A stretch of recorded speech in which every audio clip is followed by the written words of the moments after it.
Alright, back for another beer review, and today I'll be reviewing yet another beer from OEC Brewing, and they are out of Oxford, Connecticut, and this is their Springtime Lager. So this is a German-style Maibock that comes in at 6% alcohol by volume. No IBUs listed, time of review, and this can is approximately 3 months old. I'm going to give a huge thanks, shout out once again to a very good friend of mine and viewer of the channel, Steven, for this beer, so big thanks to him. In the description box, I'll post a link to the beer mail unboxing video I did that contains all the goodies he hooked me up with. He hooked me up with a bunch of awesome beer. This was one of the beers that kind of caught my eye. Obviously, when it comes to the springtime, Maibocks are a huge thing. Maibock translates, I believe, to a May beer.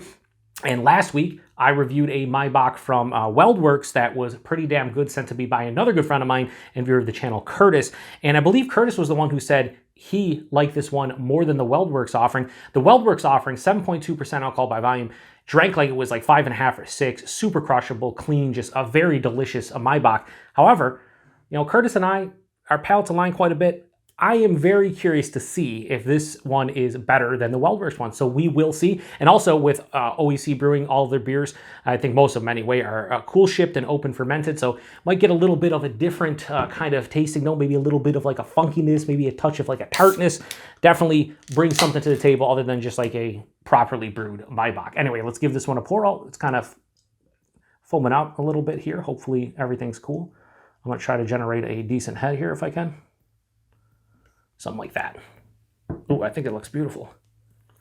Yes, it does. So I'm going to throw this over here like that, and we are going to look at this Maibock. Now this looks a little bit more, the clarity of this one is not as great as the WeldWerks one. Like you can see the shadow of my hand, even make out probably my fingers, but there's definitely a haze to this one. It has this like burnt orange kind of color to it, very bright. It's gonna look more dull on camera, but in person, very bright. Hold up to light, yeah, this has a bright orange, and the clarity is a little bit better holding up to light. You can see through it. Has about almost a 2 finger of this really nice off-white, kind of soap sudsy looking head. Looks beautiful, good carbonation.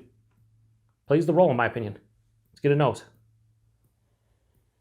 Yeah. Ooh. Yeah, this has something a little bit different to it, probably from the Cool Ship. Like, it has a big biscuity, kind of bready malt character, even more so than that WeldWerks beer.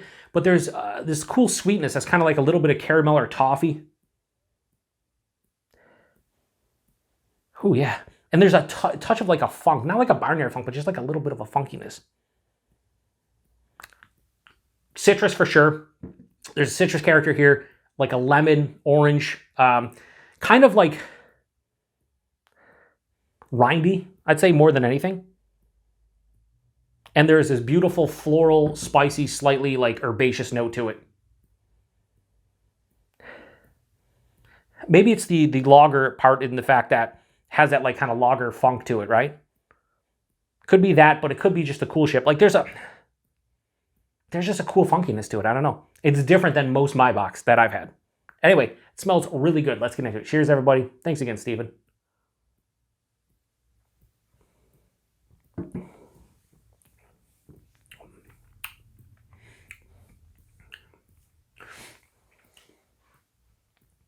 Yeah, there's definitely something a little bit different with this one. And it's to be expected, I guess.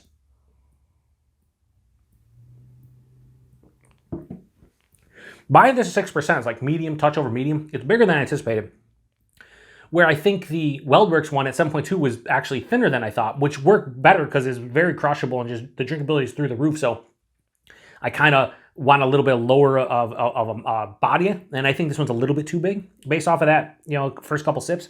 But it's not like a detriment. For 6%, it's fine. It's just personal preference, I guess.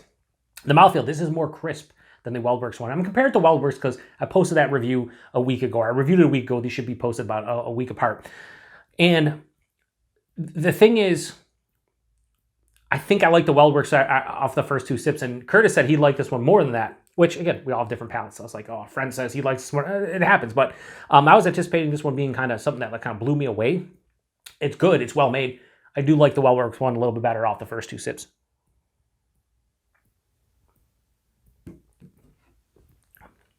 The mouthfeel, it's crisp, it's moderately carbonated, it's smooth, even has a touch of creaminess, so the mouthfeel is fantastic. And that was the one detriment to the WeldWerks beer was It wasn't crisp enough for me. It was almost like it was like a cask beer, or like it had a little bit of nitro or something. It was too soft. This one's appropriate, I think, for the mouthfeel. Body and mouthfeel are actually really nice on this. The taste, though, must be the cool ship and the open fermentation. Forefront, there's a big biscuity note, like a slightly toasted like biscuit.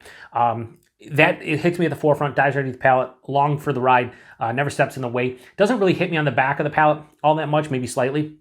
After that, I get good citrus notes, orange, lemon, again, more rindy and pithy. Halfway through the palate, touch of orchard fruit. Not as big with like the apple and pear, but it's definitely noticeable to some degree. And I'd say this one has like a little bit more of like a pear characteristic. Yeah, I think it's more pear. The finish, it finishes pretty much bone dry with a mild bitterness. And the finish is floral, definitely floral, with a slight spicy herbaceousness, but it's more floral than anything, I would say.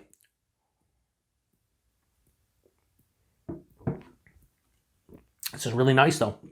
I think the thing kind of standing out for me, I kind of pear character halfway through the palate, a little bit more substantial than I'm accustomed to with Maibock. I get orchard fruits, but the pear is usually not. I don't always get pear. It's usually some kind of orchard fruit, but pear is heavy here, and there is this like slight funky, almost tart kind of aspect to the beer. Very slight, but it's just something different, and that's kind of what OEC is known for, right?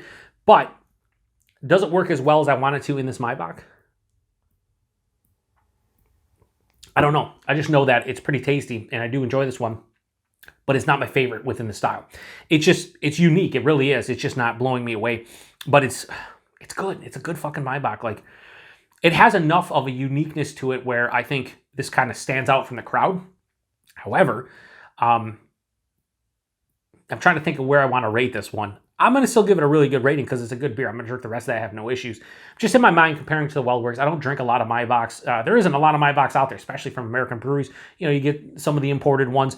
But when you're talking about German-style Maibock, I'm thinking of the classic imported ones from Germany. Then I get an American brewed one, and they're all very different. This is much different than the WeldWerks one. Anyway, Springtime Lager from OEC. I'm going to give this a straight 4 out of 5. I think that's where I'm going to go with this one. Again, it's a really nice German-style Maibock, a bit different, unique. It's not true to the style, I think, just because of that, kind of open fermentation, the cool shift. It has a bit of a funkiness and a different kind of take on it. But that doesn't necessarily make it bad or anything. It's just different to me. But I can see how somebody like Curtis would just absolutely love this one, for sure. Like, I can see a lot of people actually digging this one more than like a traditional by-the-book one. 6%, you really can't tell. I will say the thing that wins me over at the WeldWerks, despite the mouthfeel being the lone thing that really bothered me with that beer, the drinkability for 7.2% was stupid. It was like I could crush a 4-pack of that, and about an hour or two later, I would regret every second of it because I'd be tore up. But this is one of those beers where it's 6%, kind of drinks like it's 6%, which is fine. But I don't think the drinkability for this one is actually here. I'd probably be one and done, maybe a couple of these. In a style like this, you want to keep on drinking more. And I don't think I'd want to drink more than like two cans of this. So that's where it kind of loses me in comparison to the WeldWerks one. Anyway, enough of the comparison. I probably shouldn't be doing it. I'm a terrible beer reviewer. What do you want from me? Anyway, price point availability, I have no idea. So Steven, what did you pay for it? Or even Curtis, if you remember what you paid for it. I would hope something like this would be in like the $14 range, kind of like the WeldWerks one was. It is, a bit different with the cool shift and open fermentation. So maybe a bit more. I wouldn't pay more than $16 4-pack, and I'd hope it'd be $14. Availability, it's OEC. They get around to a bunch of different states. They might have a beer finder on their website. I don't know. They're very hit or miss here in the Buffalo, New York area. Sometimes we see some of their new releases. Sometimes we don't. We don't get a ton of their stuff, but you walk in a bottle shop or two and sometimes stuff is there. So if you've had this one before, let me know what you think about it. I think it's pretty good. I enjoy it. 4 out of 5, but the WeldWerks one was slightly better to me. And now I'm kind of curious next year when these get released fresh, like not these two beers specifically, but Maibock in general, I'm going to have to review some more because I really do dig the style and I don't review a lot of them. So it was fun. So thanks again to Steven for this beer. Thanks to everybody stopping by for another beer review here on the Beer Patrol. To the next one. Cheers. Or should I say Prost? I fucked that up. Prost. I probably didn't say it when I was taking the first sip, but it is what it is. Prost.